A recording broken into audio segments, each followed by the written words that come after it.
Bonjour à toutes, bonjour à tous. Merci d'être présents et pas mal nombreux en fait à cette première capsule sur la gestion du temps.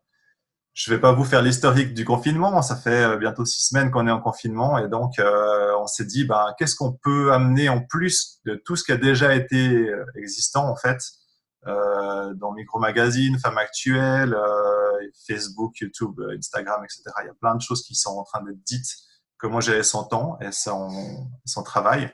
Notre idée, c'est de pouvoir vous amener quelque chose de concret et aussi que vous puissiez participer dans le chat. Si vous avez des questions, des commentaires, des astuces, n'hésitez pas à écrire dans le chat et moi régulièrement en fait j'interviendrai pour pouvoir poser des questions à Stéphane, peut-être reformuler certaines questions que vous auriez posées. Et puis voilà, si besoin, n'hésitez pas à m'écrire dans le chat comme c'est dit. Ça va durer environ une trentaine de minutes. À la suite de quoi, il y aura une session de questions-réponses. Donc, n'hésitez pas à rester jusqu'à la fin si vous avez des questions plus personnelles ou des remarques à nous apporter. Voilà. Donc, je me réjouis de passer ce temps-là avec vous. Et puis, Stéphane, show must go on. Magnifique. Merci Cédric pour cette introduction. Merci à vous pour votre présence déjà. Et puis, comme vous avez pu le voir dans les différents canaux de communication qu'on a mis en place, on va parler de comment organiser efficacement ces journées, globalement, pas uniquement professionnellement, et ce même avec des enfants à la maison.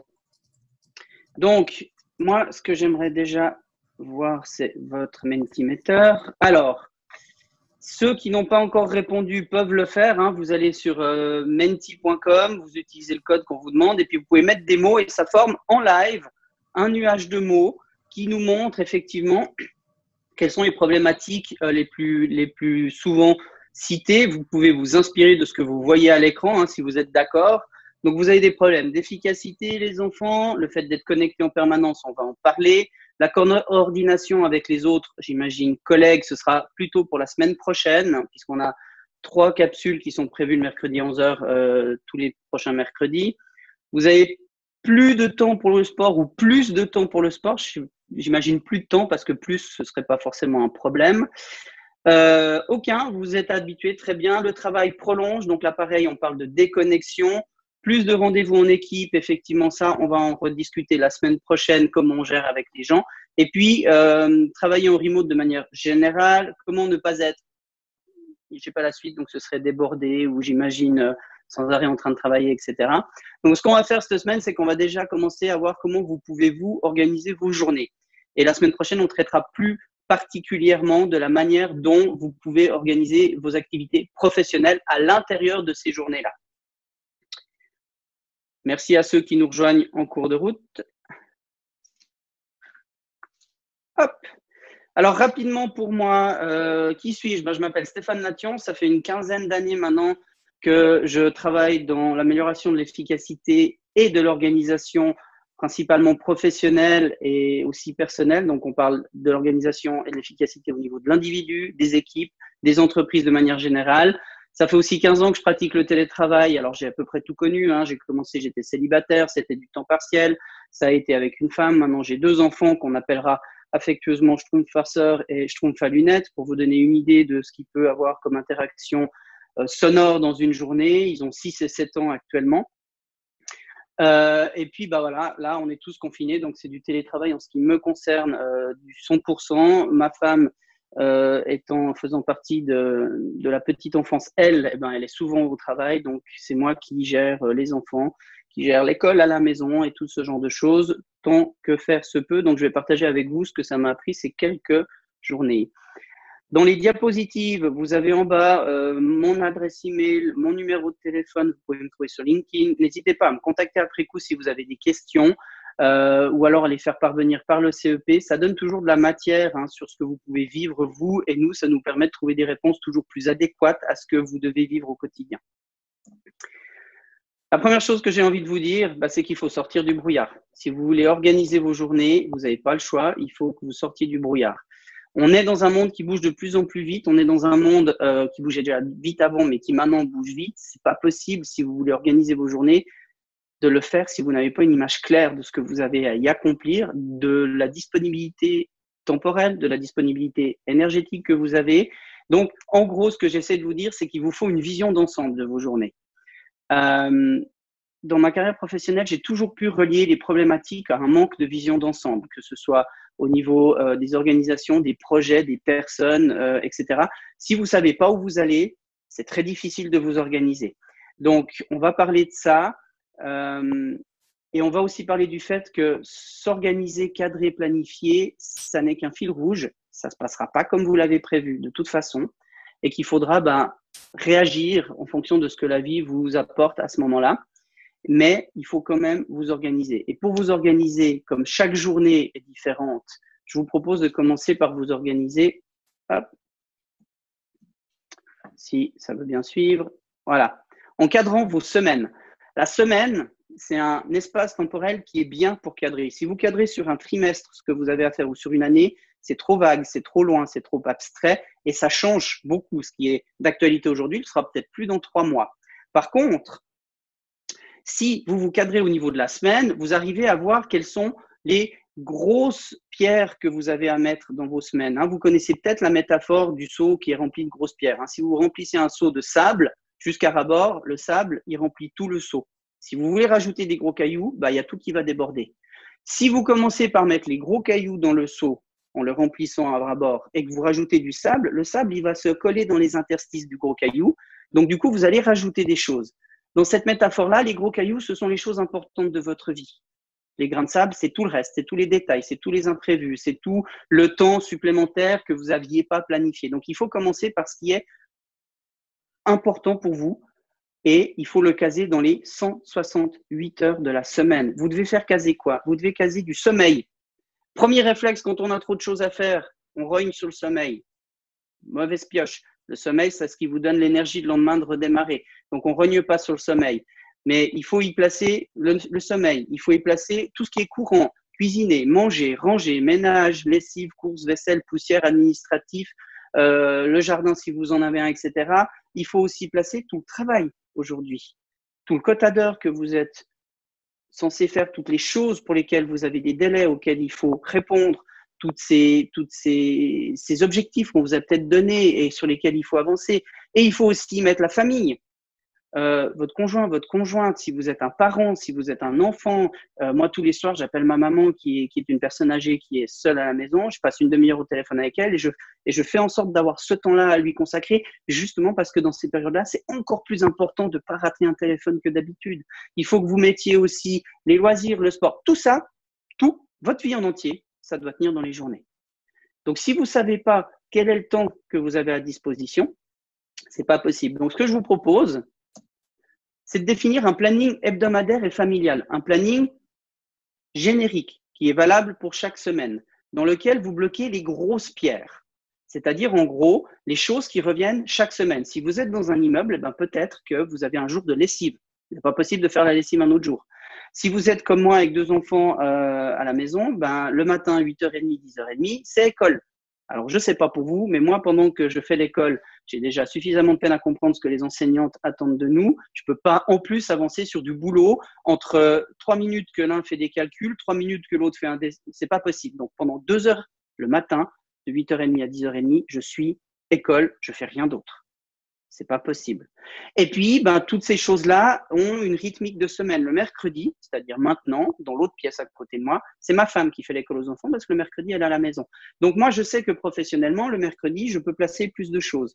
Et je sais que le lundi matin, avant le début de l'école, il y a beaucoup de fiches à imprimer. Il faut comprendre ce qu'on attend de nous pour la semaine. Donc, le lundi matin, en début de journée, je peux rien faire, etc., etc. Il y a des grosses pierres comme ça qui se placent dans votre semaine, qui concerne effectivement tout ce qu'on a dit avant, sommeil, le courant, le travail, la famille, les loisirs. Et il y a vous, mais il y a aussi les personnes qui vivent avec vous. Et ce planning-là doit refléter ce que les gens ont à faire. Si vous avez une séance le mercredi à 10h et que vous devez être en ligne de 10h à midi, il faut s'organiser pour que vous ayez la disponibilité d'être en ligne de 10h à midi. Donc, que votre conjoint prenne les choses ou que vos enfants soient occupés. Ça doit être fait comme ça. Et inversement, si la personne qui vit avec vous a, elle, une séance le jeudi à 8h, vous serez là pour pallier les imprévus, les enfants, etc. Donc, tout ça fait en sorte qu'il y a des grosses pierres qui se mettent dans vos semaines, qui sont plus ou moins fixes, qui peuvent bouger dans le temps, mais qui sont là. Donc, à ce moment-là, vous avez déjà des pièces, des gros cailloux à des moments donnés et vous avez la possibilité de placer le sable dans le reste. Ça, je l'ai dit, à placer, il y a le courant, il y a le travail, la famille, les trajets. J'ai mis 3 petits points parce que vous avez probablement encore d'autres choses qui vous correspondent, qui sont à vous à placer. Si vous avez besoin de faire 1 heure de peinture le soir, il faut le placer aussi. Ça fait partie de votre équilibre. Donc, ce sont ces choses-là. Et puis, gentiment, vous allez voir cette semaine théorique et générique se remplir, qui vous dira, dans la semaine, voici mon fil rouge de ce que je dois faire. La question que vous devez vous poser finalement quand vous faites cet exercice et que vous le faites avec les gens qui partagent votre espace de vie, c'est qui fait quoi, quand. Qui fait l'école aux enfants chez moi? C'est moi le lundi, le mardi, le jeudi et le vendredi. C'est ma femme le mercredi. Qui c'est qui appelle ma maman? C'est moi. Qui c'est qui répond au télétravail de mon épouse qui en a besoin? C'est elle. Donc ces grosses pierres-là, elles ne sont pas uniquement orientées vers vous, elles sont globales pour la famille. Une fois que vous avez ça, c'est déjà un outil d'information qui vous aidera à structurer vos journées. Ce que je vous ai mis comme image, je l'ai trouvé sur Google Images avec simplement, j'ai tapé les mots planning hebdomadaire et familial. Vous trouvez plein de modèles différents sous différentes formes. Alors, je vous laisse chercher vous et trouver celui qui vous convient. Si vous voulez un Excel ou si vous préférez une feuille imprimée en A4 ou en A3, si vous voulez découper les petites activités pour les glisser dans les carrés parce que ça va devenir un pulse compliqué à faire. Il y a plein de manières de fonctionner. Il vous faut juste cette vision d'ensemble de la semaine pour sortir du brouillard. Yes. Stéphane, petite Oui, question. Cédric ? Est-ce que tu comptes aussi les imprévus? Est-ce que tu prévois les imprévus, des plages d'imprévus? Alors, je ne prévois pas les imprévus fixes dans le temps, mais je m'assure de toujours avoir du temps libre dans ma journée parce que des imprévus, il y en a tout le temps. Donc, je ne sature pas ma journée d'activités à faire. Je suis plutôt en fait en mode inverse, c'est-à-dire que je me fixe sur ce qui doit absolument être fait tel jour et le reste, c'est bonus. Et le reste, c'est les imprévus et le reste, c'est les problèmes. Ok. Et peut-être que on le traite un peu plus loin, mais tu planifies combien de grosses pierres par jour? Un minimum. Alors, les grosses pierres sont dans tous les pans de la vie. Donc ça, il y a des choses il faut voir ce qui rentre, il faut voir comment vous déroulez votre journée. Si la lessive vous prend 2 heures le matin, 2 heures l'après-midi, il n'y a pas trop de choix, à moins si vous revoyez le processus familial de lessive, que de laisser ces 4 heures prélaines. Par contre, professionnellement, moi, j'ai tendance à… je suis indépendant, donc professionnellement et de manière privée, les choses se télescopent, mais j'essaie de me mettre pas plus de 3 tâches par jour. 3 choses qui sont nécessaires à faire le jour même et qui, si elles ne sont pas faites en fin de journée, me demandent de travailler un peu plus. J'appelle ça les PTI, c'est les plus importantes tâches. Ok, super. Je te laisse passer à la suite. Merci Cédric. Une fois que vous avez votre semaine, il faut planifier vos journées de manière réaliste. On vient de le mentionner avec Cédric juste avant. Ça ne sert à rien de vous bloquer 8 heures de travail non-stop dans votre journée de travail parce que vous n'arriverez pas à effectuer tout ce travail. Donc, ce qui va se passer, c'est que vous aurez le sentiment de prendre du retard, vous serez agacé par tous les imprévus qui vous feront prendre du retard, vous aurez mauvaise conscience en fin de journée, ça ne sert à rien. Donc, soyez plutôt dans un mode, j'ai des urgences, j'ai des délais à tenir, j'ai des choses qui doivent absolument être faites et de vraiment prendre le minimum de ces choses-là pour avoir la possibilité de finir ce que vous aviez planifié. Quand bien même vous le finissez à 2 heures l'après-midi, je suis sûr que vous avez plein de choses pour travailler le reste de la journée qui n'étaient pas indispensables à être finies ce jour-là, mais vous aviez fait ce que vous aviez décidé et là déjà c'est un sentiment de bien-être et c'est un sentiment d'accomplissement qui, mine de rien, vous apporte une énergie supplémentaire. Alors pour planifier vos journées, moi je vous propose déjà de le faire la veille au soir, parce que la veille au soir, ça vous permettra de savoir comment vous allez démarrer demain matin et puis d'aller vous coucher l'esprit tranquille en vous disant, voilà, je fais ma soirée, je fais mes séries Netflix ou mes jeux de société en famille, je sais exactement par quoi je vais démarrer demain, ma journée, elle est sous contrôle. Vous allez replonger dans votre planning familial pour voir effectivement comment se déroule le lendemain en question. On est mercredi aujourd'hui. Votre jeudi générique, votre jeudi de base, il se déroule comment? Est-ce qu'il n'y a rien de particulier? Est-ce que vous avez une séance le jeudi matin? Est-ce que vous avez la lessive? Est-ce que vous avez, je sais pas, le piano des enfants? Alors, mes enfants font tous les deux un instrument Et il s'avère que les premiers à avoir dégainé pour transformer en téléformation les cours qu'ils donnent, ce sont les profs de musique. Alors, je vous laisse imaginer un cours de batterie d'un enfant de 6 ans en télétravail avec le iPad à bout de main pour être sûr qu'on voit la batterie. Ça prend du temps, on ne peut pas faire autre chose en même temps. Hein, donc, enfin, moi, je n'ai pas trouvé en tout cas. Donc voilà, comment votre jeudi générique il se passe? C'est une première information sur ce que vous pouvez planifier le lendemain. Vous regardez aussi vos obligations professionnelles. Il y a des choses à faire professionnellement sur lesquelles on vous attend. On vous demande d'exécuter des choses, on vous demande des résultats, on vous demande de délivrer. Donc ces choses-là, il faut les caser dans votre lendemain aussi. Et puis, les apprentissages. On est en mode de changement actuellement. Je ne vous apprends rien, vous l'aurez tous constaté. Comment faire pour que demain soit mieux géré qu'aujourd'hui? Eh ben, j'ai de la matière aujourd'hui, j'ai des apprentissages de ce qui s'est passé aujourd'hui qui me permettront de faire mieux demain. Et je vous expliquerai comment faire une revue de votre journée en fin de capsule. On l'a dit avant, les 3 plus importantes tâches, j'aurais dû mettre les PIT, donc les plus importantes tâches maximum. Essayez vraiment de restreindre ce que vous prévoyez de faire à 3 tâches. Parce que ça ne sert à rien de vous en mettre 12 et d'en remettre 6 au lendemain d'après. Parce que ces choses-là, elles vous restent en tête, elles vous trottent en tête, elles nuisent à votre sommeil et puis elles vous mangent de l'énergie. Ce que j'appelle du jus de cerveau. Et le jus de cerveau, on en a besoin. Et on a besoin de l'utiliser sur les choses qui apportent de la valeur. Pas pour s'auto-flageller en disant « j'ai encore pas fini ce que j'avais décidé de faire aujourd'hui, ça va pas, etc. » Donc, fixez-vous un minimum de choses et exécutez-les plutôt que de vous mettre 3 tonnes de choses que vous ne finirez pas. Et surtout, planifiez votre journée en guide.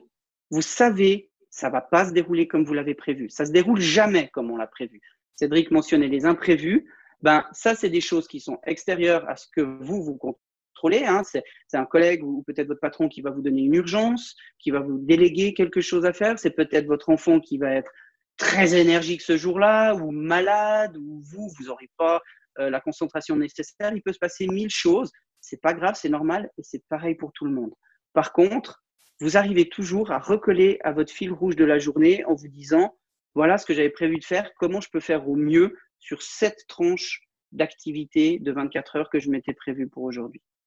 Et donc, du coup, sentez-vous libre de vivre votre journée de manière zen.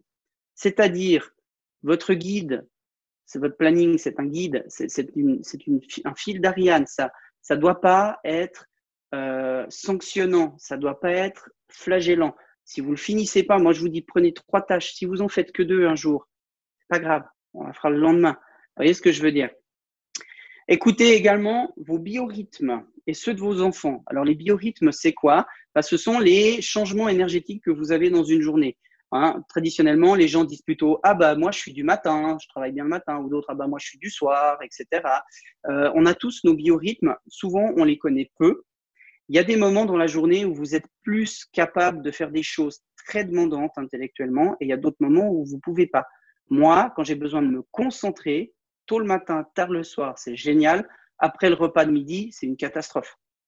Il y a la digestion qui commence, j'ai juste pas envie, enfin, j'y arrive pas, quoi.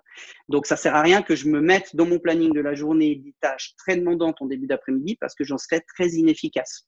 Par contre, si j'arrive à les caser avant 8h30 le matin où j'ai l'école des enfants qui démarre, c'est bien.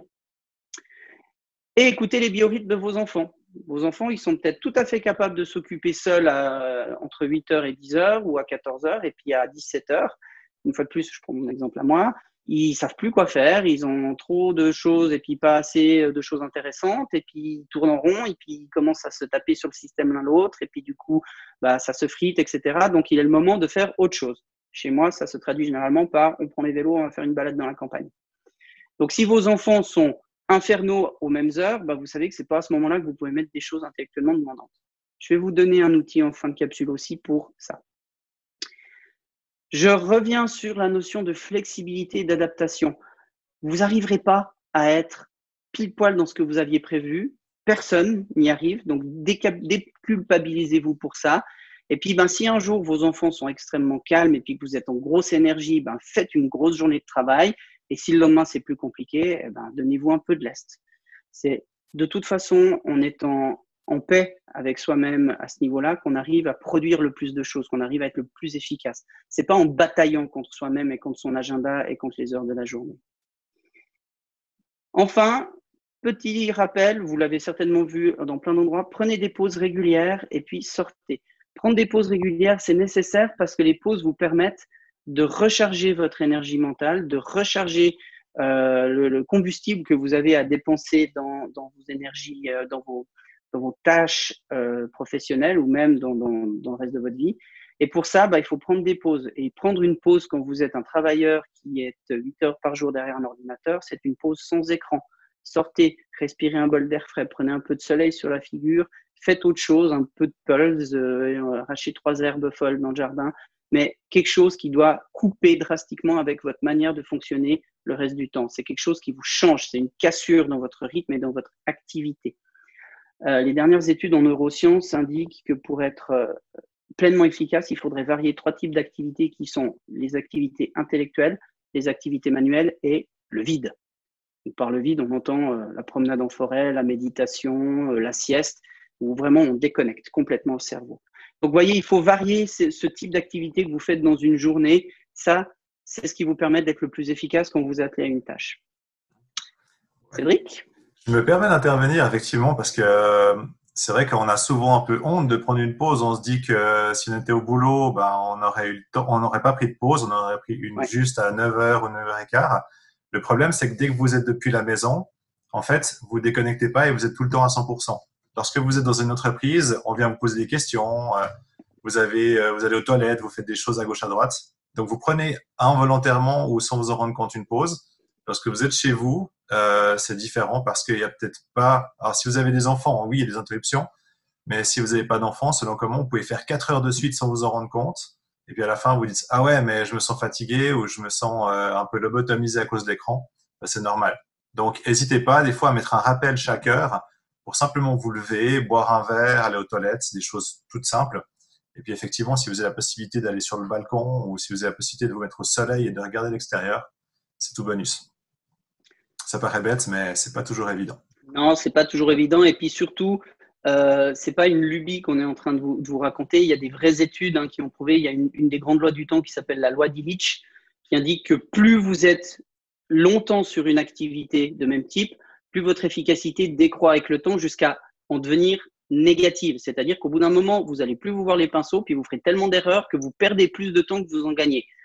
Donc, sentez-vous vraiment libre de prendre des pauses régulières, de faire tout ce que Cédric vient de vous proposer comme activité. C'est prouvé par la science. Donc là, vous êtes serein pour le faire. Et c'est encouragé aussi par la plupart des, voilà, des entreprises, des états de voix, etc. Bon, tout ça, c'est bien joli, c'est bien théorique, c'est très applicable, mais ça ne vous empêchera pas parfois de vous sentir un peu perdu. Un peu, voilà, là, il y a trop de choses qui arrivent d'un coup. Je vous donne un exemple. 15 minutes avant le début de cette séance, ma femme qui est en train de faire l'école aux enfants a commencé à s'énerver après l'imprimante qui ne voulait pas imprimer ce qui était nécessaire pour finir la matinée d'école, l'imprimante qui est à côté de moi, on ne trouvait plus les papiers, c'était trop lourd le PDF pour l'imprimer, enfin gros coup de stress. Mais moi, 15 minutes après, je devais être avec vous et en condition. Donc à un moment donné, il y a trop de choses, vous devez juste dire stop et revenir à l'essentiel.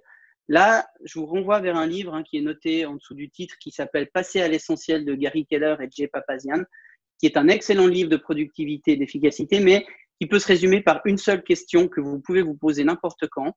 C'est quelle est la tâche essentielle que je peux faire maintenant, de sorte que toutes les autres deviennent plus faciles ou inutiles. Et vous voyez les 3 mots que j'ai mis en majuscule, c'est la tâche, donc c'est la chose, parce que je ne peux pas faire plusieurs choses en même temps, mon cerveau n'est pas fait pour ça. Donc, elle est la seule chose que je peux faire maintenant et qui est essentielle parce qu'elle va m'ouvrir un boulevard sur la suite de ma journée. Si à 5 heures le soir, vous voulez finir votre rapport, mais que les enfants sont ultra bruyants et puis que vous n'arrivez pas à les calmer, la chose essentielle à faire, c'est de prendre les vélos et d'aller faire un tour. Ça peut paraître paradoxal, mais quand vous allez rentrer au bout d'une heure, ils auront pris l'air, ils auront changé d'activité, ils seront dépensés, ils seront calmes, ils pourront s'occuper eux-mêmes et vous pourrez plonger consciemment avec l'énergie et la concentration nécessaires dans ce que vous deviez faire.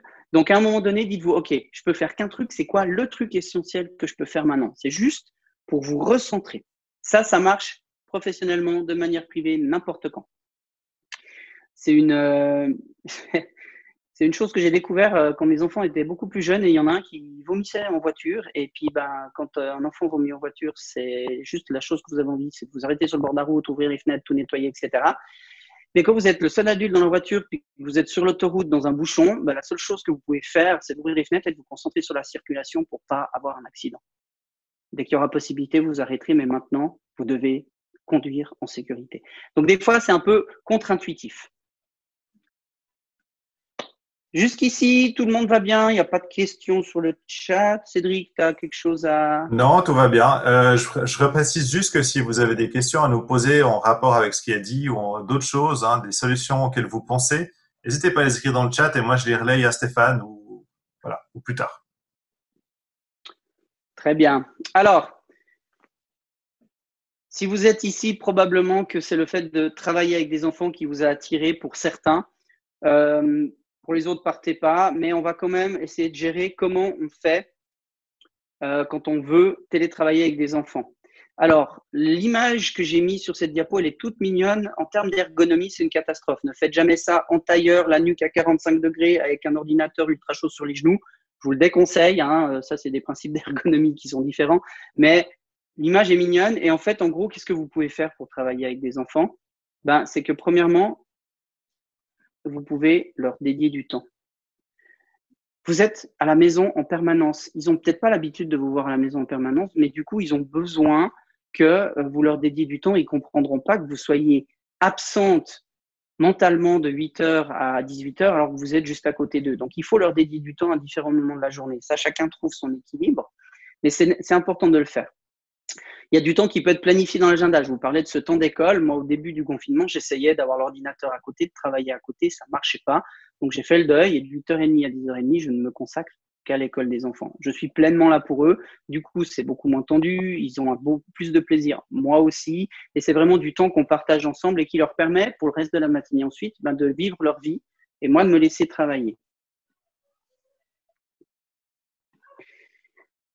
Vous pouvez néanmoins les intégrer à votre vie professionnelle quand c'est possible.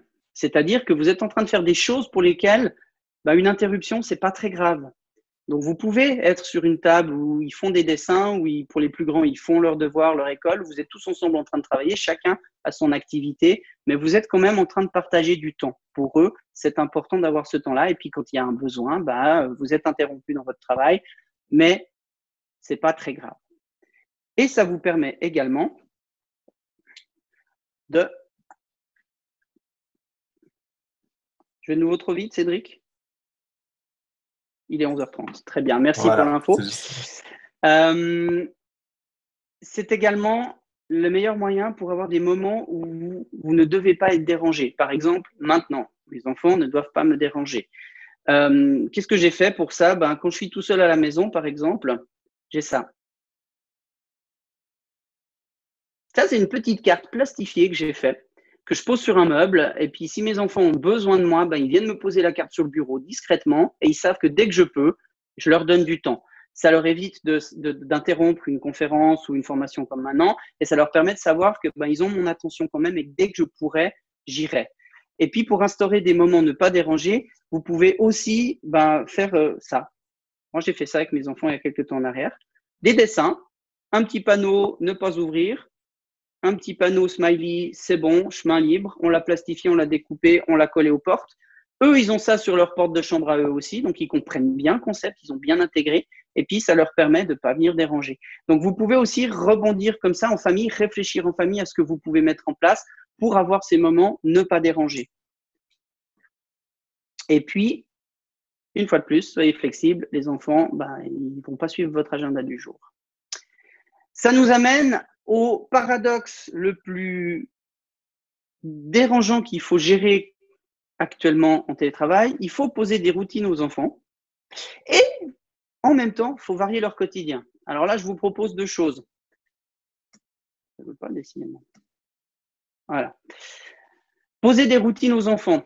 Alors, c'est pas compliqué. Il y a 1000 choses qu'on demande aux enfants à faire par jour. Et moi, j'en avais un tout petit peu marre de devoir suivre toutes ces choses-là. Donc, j'ai juste fait un document Word. Vous pouvez le dessiner, vous pouvez Si vous avez envie, je vous l'envoie par email. Hein. Vous m'envoyez un petit email, je vous envoie mon document. C'est juste les routines de ce qu'il faut faire. Alors, il faut s'habiller ou se mettre en pyjama, se brosser les dents, se coiffer, etc. Puis au lieu de dire, est-ce que tu t'es habillé? Est-ce que tu t'es brossé les dents? Est-ce que tu t'es coiffé? Je leur dis juste, va faire tes routines. Et ils savent ce qu'ils doivent faire. La feuille, elle est affichée à l'étage, dans le couloir, et ils savent exactement ce qu'ils doivent faire. Et puis, cette chose-là, vous pouvez justement l'améliorer de jour en jour en fonction de ce qui joue pas. Typiquement, moi, j'avais juste mis les dessins et puis les titres en dessous parce que j'ai un enfant qui lit et l'autre qui lit pas encore. Donc, ça m'assurait d'avoir des enfants autonomes. Le problème que j'avais, si vous prenez par exemple le premier dessin de la 3e ligne qui est ranger les escaliers, quand il y a des choses qui traînent, on pose sur les escaliers, ils doivent les remonter dans leur chambre. C'est qu'ils m'ont dit, mais papa, les routines du matin, on fait le matin. Donc, si moi, j'avais le malheur de poser quelque chose juste après sur les escaliers, ça restait toute la journée là. Donc, j'ai dû ajouter une notion de temporalité aussi dans la journée, de dire, voilà, il y a des choses qui se font le matin, c'est le petit soleil. Il y a des choses qui se font le soir avant d'aller se coucher, c'est la petite lune. Puis, il y a des choses, c'est l'horloge avec le 24, qui se font n'importe quand. Et ça, je les améliore au fur et à mesure de ce qui ne joue pas dans les journées. Régulièrement, peut-être à peu près une fois par semaine, j'en fais une nouvelle version. On la met en place avec les enfants et ça leur assure un maximum d'autonomie. Et moi, ça me permet de conserver un maximum de mon jus de cerveau. Voilà, c'est une idée créative. Je la partage volontiers avec vous. Si vous voulez démarrer de ça, vous n'hésitez pas à m'écrire. Sinon, faites-le comme bon vous semble. Hein. Ça peut être du collage, ça dépend de l'âge de vos enfants. À vous de voir ce qui vous convient le mieux dans la forme. Mais au moins, ça range dans routine, tout plein de choses qui, normalement, vous prenez beaucoup de temps et d'énergie. Et puis, il faut varier le quotidien des enfants. Alors là, moi, je vous propose de vous mettre en mode gestion de crise. La gestion de crise, c'est quoi? La gestion de crise, c'est simplement le fait que quand il y a trop, que vous avez besoin de vous concentrer, que vous avez une échéance brève, que vous avez les enfants qui sont intenables, etc. C'est pas maintenant que vous allez être créatif ou créative. C'est pas maintenant que vous allez trouver des bonnes idées. Donc, je vous propose de vous préparer en mode scout toujours prêt. Hein, c'est comme ça qu'ils font les scouts, je crois. Scout toujours prêt. Et d'être prêt avec un kit de survie des activités que vous pouvez sortir en cas d'urgence. Donc, ça vous permet de collecter quand vous êtes à tête reposée. Vous avez 3 millions de sources d'informations ici. Hein, les réseaux sociaux, les maîtresses d'école, les voisins ou voisines qui ont des enfants du même âge que vous, etc. Il y a plein de sources qui vous permettent de faire votre propre liste d'activités, qui vous permettent d'apporter de la variabilité, mais également, en cas d'urgence, d'avoir l'activité joker à sortir. Chez moi, c'est la console de jeux Nintendo. Si vraiment j'ai besoin d'une heure et il n'y a rien d'autre que je peux faire à ce moment-là, si je leur mets 1 heure de jeu vidéo, je sais qu'ils vont me laisser l'espace dont j'ai besoin pour avancer. Donc, à vous de voir ce que vous voulez faire, mais l'idée ici, c'est qu'il faut vous préparer, ayez un document de plein d'idées que vous pouvez avoir à portée de la main et dans lequel vous pouvez aller piocher sans avoir besoin de réfléchir au moment où justement c'est la crise. Je profite juste d'interrompre ici. Effectivement, c'est important, mais il faut aussi penser que les écrans sont omniprésents actuellement et tu me disais peut-être il y a 1 ou 2 solutions pour éviter les écrans. Oui. Encore une fois. Alors après, c'est à réfléchir avant. Typiquement, moi, je les envoie, on a un petit bois sur lequel derrière je peux garder un œil sur eux. Je les envoie chercher des cailloux qui doivent être jolis pour pouvoir être peints. Donc, ils prennent du temps à aller collecter des cailloux et puis ensuite, on a une activité peinture qui est prête. On fait des petits monstres, on fait des petits coloriages, on fait des œufs de Pâques en cailloux, etc. Sam nous montre une carte, aller courir. On peut aller courir avec les enfants, absolument. C'est ce que vous faites, Sam? Vous pouvez me faire le pouce levé, c'est ça? On peut faire du sport avec les enfants. Si on réfléchit sur l'activité que je viens de vous dire, on a aussi une autre possibilité. Moi, je les envoie actuellement pas chercher des cailloux pour lesquels dessiner parce que sinon, on va avoir la maison pleine de cailloux peints. Là, je les envoie chercher des cailloux plats, des cailloux à ricochet. Donc, ils fouillent et puis une fois qu'on aura le temps, on ira au bord d'une rivière faire des ricochets avec tout un stock de cailloux prêt pour ça. Vous pouvez faire 1000 choses, hein, des herbiers, vous pouvez faire des chasses au trésor, vous pouvez faire plein de choses. On a des voisins qui nous ont organisé une chasse au trésor. On avait une enveloppe dans la boîte aux lettres un matin, puis on a juste fait une chasse au trésor qu'on n'avait pas demandé, mais qui nous a fait faire une grosse promenade. Il y a 1000 choses à faire. Simplement, c'est pas quand vous avez besoin de les mettre en place que vous allez avoir le temps et la créativité nécessaires pour les trouver. Et il faut qu'elles soient prêtes dans une liste de choses, que vous soyez prête à les sortir de votre chapeau. On continue rapidement, clore réellement votre journée de travail. On en parlait dans le nuage de points au début. C'est compliqué, tout s'enchevêtre. Qu'est-ce qu'on va faire? Quand c'est qu'on arrête la journée? Est-ce que on arrive à bien couper avec le travail? Généralement, c'est ce que vous faites dans les trajets quand vous allez au travail. Ce temps de trajet vous sert à passer du mode professionnel au mode privé. Et donc, déposer les cailloux peints le long des sentiers, ça c'est une bonne activité aussi. Si vous n'avez pas la possibilité d'avoir ce temps, cet espace de respiration que sont les trajets, il faut réellement clore votre journée de travail.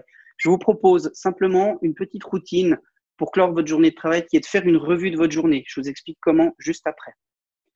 Vous planifiez votre lendemain, ça on l'a dit en début de séance.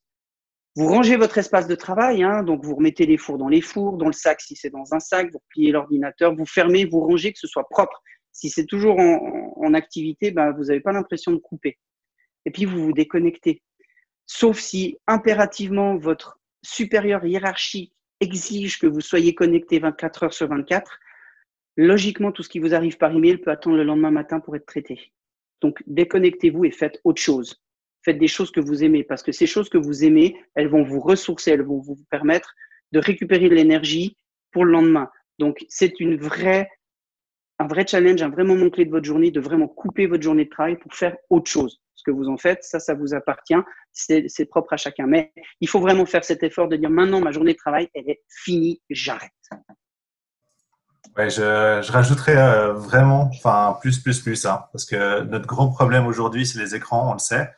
Encore une fois, d'habitude, vous alternez probablement des rencontres hors écran avec les écrans. Là, le risque, c'est encore de passer du temps avec l'écran, à faire des zooms avec la famille, de téléphoner, d'aller sur Facebook, d'aller regarder les nouvelles, de passer du temps devant l'ordinateur, de passer du temps devant la télévision. Et ça fatigue énormément au niveau du cerveau. C'est vrai que on peut faire des jeux de cartes, relaxation, etc. Je pense que on a peur des fois de se dire mince, si jamais je déconnecte mon téléphone, on va pas pouvoir m'atteindre. Il y a des options sur votre téléphone qui s'appellent le mode ne pas déranger. Et par exemple, si les gens vous appellent 2 fois de suite, du coup, ça sonne vraiment. Mais moi, je vous encourage un maximum à enlever tout ce qui est notification, à limiter le bruit, à mettre sur silencieux, à mettre votre téléphone dans un panier à partir de 6 heures du soir. Tout ça, en fait, ça va vous aider énormément. Et puis, vous serez moins stressé. Et peut-être une dernière chose que je vous conseille, arrêtez de regarder les nouvelles. Parce qu'il n'y a pas plus anxiogène aujourd'hui que de regarder la télévision et les nouvelles le soir. Voilà. Absolument. Ça, c'est bien vrai. Ouais. Les notifications, email, job, tout, on coupe tout. Et de toute façon, dans le principe, ne regardez pas ce qui se passe professionnellement, à moins d'être capable de le traiter. Donc, on ne regarde pas son email pour se dire « il y a un gros truc à faire par email, mais bon, je ne vais pas m'y mettre, c'est 21h, je ferai demain. » Lui, il vous reste en tête et puis c'est pas bon. Donc, ça, on y reviendra dessus dans la capsule de la semaine prochaine. Mais vraiment, coupez pour vous ressourcer. Vous avez le droit de vous ressourcer, vous avez même besoin de vous ressourcer. Je terminerai par juste une chose. Vous avez besoin de considérer que la journée qui est finie, elle est finie. Le lendemain, on repart à zéro. La journée d'hier était un enfer, rien s'est passé comme prévu, vous vous êtes énervé avec vos enfants, vous êtes énervé avec vos collègues, vous n'avez pas fait ce que vous vouliez, peu importe. Aujourd'hui est une nouvelle journée, on repart à zéro. Donc, mettez-vous en mode d'amélioration continue. De dire, voilà, chaque journée, je redémarre à zéro. Bonjour le pitchoun de Tiziana, voilà, typiquement, adorable. On se remet en nouvelle journée avec notre énergie, ce qu'on a appris de la veille et on va redémarrer et on va faire bien, on va faire même peut-être mieux que la veille. Et comment on fait pour faire ça? Moi, je vous donne 2 outils. Premier, c'est que vous pouvez tenir un journal de la journée. Simplement un journal. Moi, j'ai ça. C'est un bloc-notes simple qui est dédié à ça. C'est mon petit calepin de ma journée. Et puis, quand il se passe un truc dans ma journée, je le note. Les enfants m'interrompent, je le note. Les enfants font un bruit de folie. Tiens, 14 heures, les enfants font un boucan pas possible. 17 heures, je me vois plus les pinceaux. 14h30, j'ai fait une bonne heure de travail bien concentré, j'avais une bonne énergie. Tout ce qui peut vous permettre d'avoir un regard a posteriori sur votre journée vous permettra justement de voir jour après jour des tendances qui se dessinent. Comment est-ce que j'ai appris, pensez-vous, que j'étais inefficace après le repas de midi? C'est en faisant ce genre d'exercice. Donc, du coup, je sais quel type d'activité je peux placer dans les 2 heures qui suivent leur repas de midi et lesquelles il faut que j'évite. Comment je peux avoir planifié de faire un tour en vélo à 5 heures le soir? Parce que mes enfants sont infernaux à partir de 4 heures. Donc, voilà, ce sont des choses comme ça. Si vous êtes dedans, elles vous énervent sur le moment, mais vous faites tellement de choses dans une journée que vous n'allez pas avoir de regard cohérent sur ce qui s'est passé après coup. Tandis que si vous l'avez noté, ben, vous avez moyen de voir des tendances et donc de rajouter ça dans vos planifications pour que les journées se déroulent mieux. Ça, c'est une chose toute simple à faire. Quand vous en avez besoin, notez, vous allez voir en relisant ce qui en sort. Et un autre outil que je vous propose, c'est de faire une revue en fin de journée de votre journée. Tout simplement, c'est pas long. Faire une revue, ça peut paraître, voilà, mais non. Prenez 1 à 3 minutes et posez-vous ces 3 questions-là. Qu'est-ce qui a bien marché? Qu'est-ce qui a posé problème? Et comment je fais mieux demain? C'est tout. Si vous prenez juste un petit moment, et c'est d'ailleurs peut-être à ce moment-là que vous allez fouiller dans votre journal de la journée, où vous vous remémorez ce qui s'est passé, juste si vous prenez ce moment de faire une revue, votre cerveau il va commencer à vous indiquer des meilleures manières de vous organiser à partir du lendemain. Donc, si vous pouvez retourner sur votre Mentimeter. Ok, intéressant. Voilà un e-learning. Alors, qu'allez-vous mettre en place dès la fin de cette capsule? Réfléchir aux tâches essentielles, ne pas en planifier trop, absolument. Le planning pour sortir du brouillard, une clôture formelle de la journée, préparation de la veille, fiche aurore, très bien. 3 activités du lendemain, donc toujours avoir un temps d'avance, un guide rouge de comment on va naviguer. Quand vous partez en vacances, vous avez le GPS qui vous aide c'est un peu votre GPS de la journée, ça. Tenir un journal, très bien. Je profite que les gens ils répondent aux questions pour t'en poser peut-être une. Je t'écoute. S'il fallait retenir, parce qu'on n'a pas toujours la possibilité de faire tout, ouais. C'est génial. Au niveau théorique, c'est clair. Moi aussi, j'ai envie de tout mettre en place. Mais si je devais faire une seule chose de tout ce que tu as dit ce matin, qu'est-ce que ça serait? Ce serait peu importe le format, moi, je vous recommande d'avoir une vision d'ensemble de ce que vous devez faire. On vous en a donné plusieurs aujourd'hui. Il y a le planning de la semaine pour avoir une vision d'ensemble de la semaine. Il y a le planning de votre journée. Il peut y avoir la quantité de choses sous forme de liste de tâches, etc. Mais en gros, essayez d'avoir sous les yeux en même temps toutes les informations qu'il vous faut pour vous organiser. Ça peut être simplement si vous avez juste vous prenez une feuille vierge le matin, puis vous dites voilà, vous mettez aujourd'hui mercredi 22 avril, vous soulignez, c'est ok, sur cette feuille c'est ma journée d'aujourd'hui, puis vous mettez dessus tout ce que vous avez besoin de savoir pour pouvoir dérouler votre journée. Une vision d'ensemble. Vous devez sortir du brouillard. C'est ça qui est important. Je dirais, s'il faut garder quelque chose d'aujourd'hui, c'est ça, avoir une vision d'ensemble et surtout ne pas culpabiliser. Ok, super. Merci beaucoup. Je propose juste une petite chose aussi pendant que tout le monde répond. Si vous avez la possibilité, je fais apparaître un sondage. Ici, il s'agit juste de nous dire statistiquement où est-ce que vous travaillez. C'est pas où est-ce que vous habitez, mais où est-ce que vous travaillez. Est-ce que c'est pour l'État de Vaud? Est-ce que c'est la ville de Lausanne? Est-ce que c'est des communes vaudoises? Ou est-ce que c'est autre chose? D'accord. C'est juste statistiquement pour nous qu'on sache d'où viennent les gens qui nous suivent. Et d'ailleurs, encore une fois, merci à tous et à toutes de nous suivre. Ce qui serait intéressant pour nous aussi, si vous avez un petit moment à la fin, c'est de laisser un petit message dans le chat en disant qu'est-ce que vous souhaitez pour la prochaine capsule. D'ailleurs, je coupe un petit peu ce que devrait dire Stéphane, mais on a prévu mercredi prochain à 11h de s'occuper de tout ce qui est planification des tâches. Donc, n'hésitez pas à nous dire dans les messages, dans le chat, voilà, il me faudrait ça, cette thématique-là m'intéresse. Alors, 30 minutes, c'est trop court.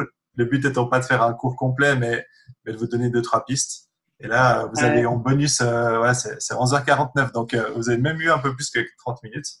Mais effectivement, ça, c'est la seule contrainte qu'on a, c'est le temps à disposition, plus ou moins.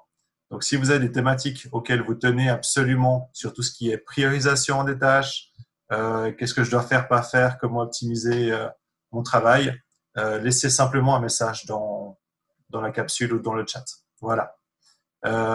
Stéphane, je te laisse le mot de la fin. C'est pour toi. Écoutez, on reste à disposition. S'il y a quoi que ce soit après qu'on ait fini cette séance, vous n'hésitez pas. Il y a plein de canaux de communication. Et puis surtout, restez zen. Je crois que c'est le principal, ce qu'on peut faire actuellement, c'est de rester zen et puis de s'adapter au cas par cas. Et puis de pas vouloir tout faire, je crois que c'est une bonne idée Ouais. parce que au final, en tout cas moi, les premières journées, je voulais faire plein de choses. Je me suis dit, c'est génial, j'ai plus les trajets, donc j'ai le temps de faire plein de trucs. Et puis grosse frustration à la fin de la journée en me disant, j'ai pas fait tout ce que je voulais. Ouais, Alors c'est que ça. là, un peu plus tranquillement, ça va mieux. Voilà. Et en espérant vous revoir mercredi prochain, bien sûr. Et n'hésitez pas à faire passer le message aux autres, avec grand plaisir. Comme ça a été mentionné dans les commentaires, vous pouvez retrouver cette vidéo et toutes les autres du CEP sur notre site internet, sur la playlist YouTube. Donc n'hésitez pas à faire un tour. On mettra également, si ça joue pour toi, Stéphane, les liens pour les différents fichiers que vous avez pu Oui, voir, donc la présentation, etc. Voilà, j'espère que vous avez du plaisir. Nous, en tout cas, beaucoup. Et on vous dit à mercredi prochain. merci à tous.